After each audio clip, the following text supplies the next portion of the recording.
ពេលនឹកដល់សង្សារចាស់ចង់យំគ្រាមួយដែលមានរូបមុំនៅក្បែរទុកអូនជាស្រីលេងសើ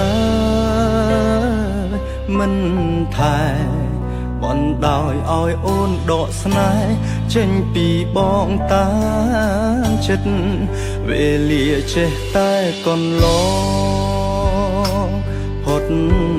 ទៅបងបានបែកគ្នាពីពើរៀងខ្លួនបងក៏ទៅមានអ្នកថ្មីមុនស្ងួនចៃដន្យថ្ងៃនឹងជួបអូនរៀបរាប់ទាំងទឹកភ្នែកអូនថាប៉ុន្មានឆ្នាំនេះអូននៅតែចាំបងទួងបងខំប៉ុនដងក៏អូននៅស្នេហ៍រៀមរាអូនថាប៉ុន្មានឆ្នាំនេះអូនមិនមានអ្នកណានាងក្បែរអូនមានតែភាពអាកាកំដោជីវ៉ាចាំបងហេតុអ្វីមិនព្រមស្អប់ប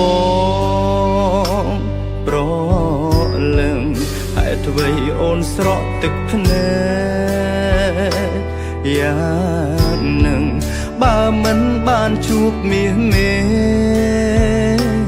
ពេលនឹងបងរឹតតែនៅមិនដឹង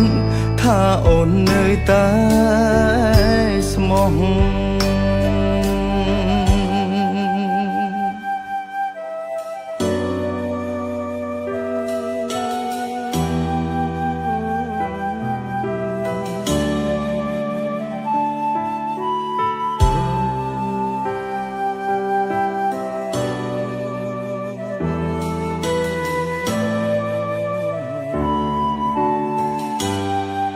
អូនថាប៉ុន្មានឆ្នាំនេះអូននៅតែចាំបងទួងបងខំប៉ុនដងក៏អូននៅស្នេហ៍រៀមរាអូនថាប៉ុន្មានឆ្នាំនេះអូនមិនមានអ្នកណានាងក្បែរអូនមានតែភាពអាកាកំដោជីវ៉ាចាំអូនថាប៉ុន្មានឆ្នាំនេះអូននៅតែចាំបងទួងបងខំប៉ុនដងក៏អូននៅស្នេហ៍រៀមរា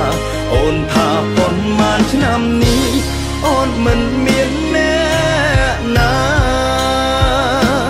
នាងក្បែរអូនមានតែភាពអា